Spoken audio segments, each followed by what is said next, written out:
Madame Desbiens, qu'est-ce que le Bloc québécois a mis en lumière à Wendake la semaine dernière?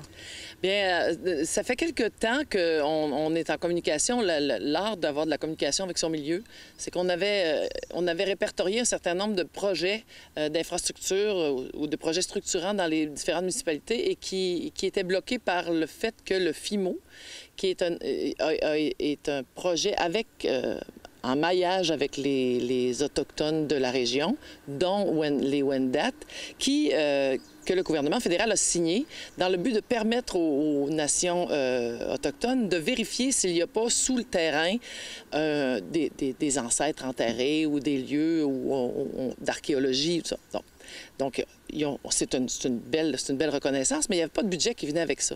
Donc, il y avait une personne avec un assistant à Wendake qui s'occupait de ça, mais tous les projets sont arrivés, avec la COVID et tout, tous les projets sont arrivés sur la table de ces deux personnes-là, 111 projets, et tous pour être réglés rapidement.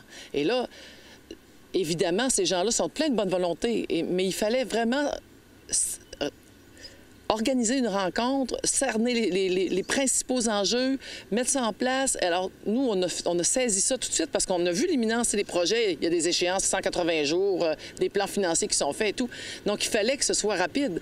Alors, on a tout de suite sollicité notre recherche, notre chef, et puis on a tout de suite été rencontrer Conrad Sioui, le chef des Wendat, et on a discuté ensemble, et rapidement, on a saisi l'enjeu. Eux autres, ils sont de très bonne foi. En même temps, si votre grand-père ou votre arrière-grand-père était enterré quelque part, puis que quelqu'un avait le projet de faire un pont, tu disais, bien là, mon grand-père, bien eux autres, c'est la même chose, tu comprends?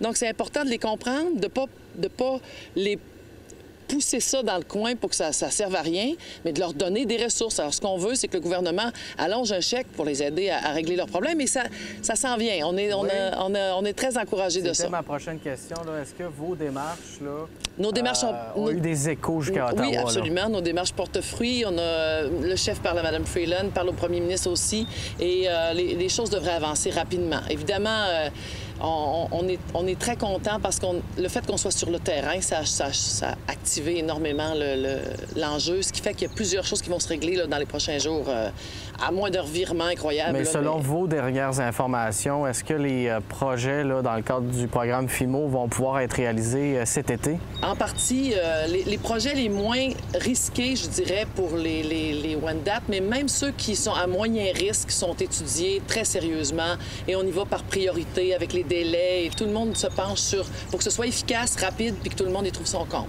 Puis en parallèle, vous poursuivez votre travail sur le comité de l'agriculture. Oui. Quels sont les dossiers que vous mettez de l'avant pour défendre les intérêts là, des producteurs agricoles? Il y a plein de dossiers. Il y a des choses il y a les travailleurs étrangers temporaires, on leur a fait des promesses d'accueillir les travailleurs étrangers, de les mettre en quarantaine, plutôt que le gouvernement les prenne en charge directement, comme ils ont fait pour tous les voyageurs qui sont revenus au pays au début de la excusez, des barègues, oui. Au début de la pandémie. Et là, ce qu'on constate, c'est que les programmes qui sont annoncés, on annonce l'argent, mais on ne donne pas aux gens l'opportunité d'y avoir accès. Donc, il y a des conditions, il faut fournir des factures avec une date limite. Les agriculteurs sont d'un champ. Une fraise, ça attend pas. Si tu n'accueilles pas aujourd'hui, demain, elle pourrit. Fait qu'il y a quelque chose de fondamental. Et moi, comme je suis une personne très colorée qui a donné des exemples très clairs, c'est ceux qui se font parler avec des vrais mots, tu sais, et ça les brasse un peu.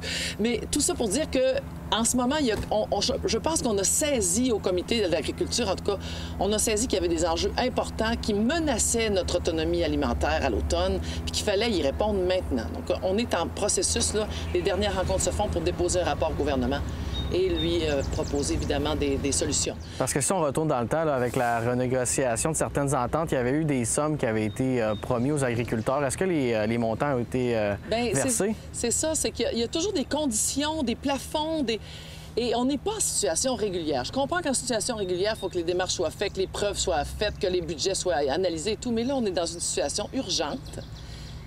il y a des choses qui s'annoncent, ça paraît bien, hein? On est à l'écran, on annonce des millions, des milliards et tout. Mais quand les gens viennent pour faire des demandes, ils se butent à toutes sortes de critères bidons. Donc, les gens travaillent dans les champs et en même temps, ils doivent remplir de la paperasse. C'est ça. Et je les comprends tellement que de ne pas avoir le temps de faire ça. Ils sont obligés d'engager des comptables pour le faire. Et c'est encore des frais qui, des fois, dépassent l'avantage qu'ils vont avoir Alors, il y a vraiment quelque chose qu'il faut faire comprendre au gouvernement, un assouplissement des critères pour avoir accès, que ce soit en agriculture, que ce soit dans la culture, dans les arts. C'est un peu... la chose se répète un peu dans tous les domaines, et c'est ça qui est embêtant. Puis sinon, il y a la session parlementaire qui s'est terminée. Elle s'est passée beaucoup dans le comté, là, étant donné la pandémie.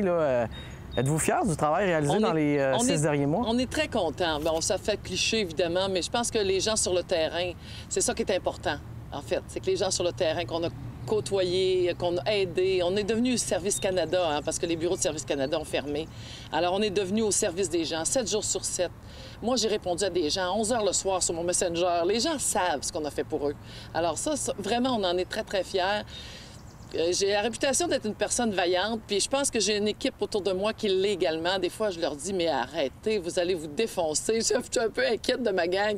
Mais en même temps, on savait qu'il fallait mettre les bouchées doubles. On les a mis, et on les a mises. Et je pense que les gens l'apprécient sincèrement. Sur le terrain, en tout cas, j'ai vraiment des bons... Tu sais, c'est pas prétentieux ce que je dis, mais on a travaillé fort. Puis quels sont les principaux dossiers là, que vous avez fait avancer là, par votre travail? On a porté la voix des agriculteurs, on a porté la voix des aînés, parce que les aînés, c'est dans notre plateforme électorale qu'on demande 110 $ par mois supplémentaires de la sécurité, du régime de sécurité de la vieillesse.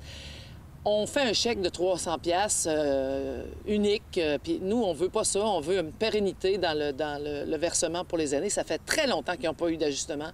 Le coût de la vie augmente. Ces gens-là, plus ils sont autonomes financièrement, plus ils ont les moyens de se payer des soins, d'être moins souffrants. Et je pense que c'est imminent. Je pense que tout le monde s'entend là-dessus. Donc, on a défendu ça. On va le défendre encore. Je pense on pourrait arriver à un gain, à mon avis. Bien sûr, moi, les arts et la culture, j'ai rencontré tout le monde qui est pénalisé. On en est très conscient. On entame notre saison estivale. On fait une tournée à la grandeur du Québec avec comme thème « Ça fait du bien de se voir ». Puis ça va faire du bien de se voir. Et la culture et les arts vont être mis de l'avant tout l'été par le chef, son équipe, par moi, par tous les députés du Bloc. Donc, c'est un peu notre plan d'été. Pour ce qui est des réalisations du Bloc, évidemment, il y a eu l'aluminium. On a fait un gain avec la CEUM qui est remis en question après l'entrée en vigueur aujourd'hui de la CEUM. Déjà, les États-Unis annoncent des couleurs qui nous inquiètent un peu. On va être à l'affût parce que ça n'a aucun sens qu'on remette ça en question puis qu'on annonce des nouvelles taxes à ce sujet-là. Maintenant, sur le plan du travail du Bloc depuis le début, je pense que le Québec fait des gains d'avoir en présence à la Chambre des communes 32 députés bloquistes qui portent la voix du Québec, qui dénoncent ce qui ne va pas, qui dit, et on le fait de façon calme, posée, concise et à l'image de notre chef, en fait, c'est un peu notre mot d'ordre. Moi, je suis un petit peu plus passionnée. Des fois, il faut que je me calme. Mais... Puis justement, avec l'été, est-ce que ça va vous donner l'occasion d'aller à la rencontre des électeurs avec votre chef et oui, François absolument. Blanchette? Mais la semaine prochaine, le 10 et le 11, il prend le bateau à Saint-Siméon, puis je vais le chercher à Saint-Siméon. On va faire un petit tour de Charlevoix. Les journées subséquentes, on s'en vient ici sur la côte de Beaupré. C'est sûr qu'il faut s'offrir de bord rapidement. On va organiser quelques rencontres, justement, probablement avec certains maires dont l'enjeu FUMO est important. On va évidemment rencontrer notre monde. Donc, voilà, le chef va être là, puis ça va être le fun. On va essayer de faire ça positif malgré tout, parce qu'il faut être fier aussi de ce qu'on a accompli, de ce que le Québec a traversé, de dur et de...